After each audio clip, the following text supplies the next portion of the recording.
ఎలుకల్ని అంత ఈజీగా తీసుకోకండి. ఎలుకలతో పెట్టుకుంటే సామ్రాజ్యాలే కూలిపోతాయి. అందుకు ఉదాహరణే ఈ ఘటన. అవును, ఓ రెస్టారెంట్ ఎలుక కారణంగా తన షేర్లను భారీగా నష్టపోయింది. ఆ రెస్టారెంట్ ఓ కస్టమర్కి సర్వ్ చేసిన సూప్లో ఎలుక రావడంతో ఆ కంపెనీ షేర్లు పతనమైపోయాయి. ఈ ఘటన జపాన్లో జరిగింది.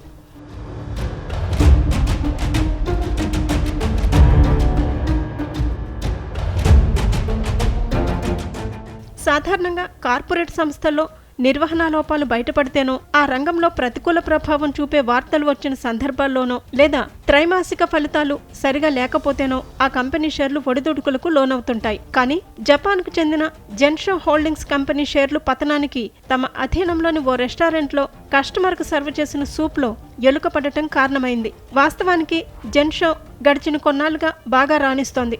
జపాన్ వ్యాప్తంగా సుమారు 2000కు పైగా సుకియా అవుట్లెట్లు ఉన్నాయి.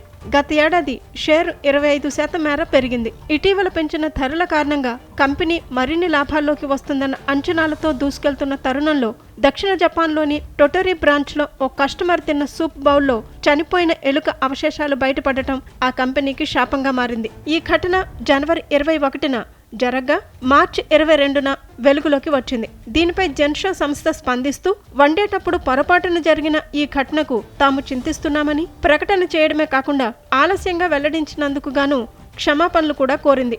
ఇలాంటి ఘటనలు పునరావృతం కాకుండా చూసుకుంటామని ప్రకటనలో పేర్కొంది. అయితే ఈ ఘటన వెలుగు చూసిన 2 రోజుల్లో అంటే మార్చి 24న ఆ సంస్థ ట్రేడింగ్ సెషన్లో దాదాపు 7.1% మేర షేర్లు పతనమయ్యాయి.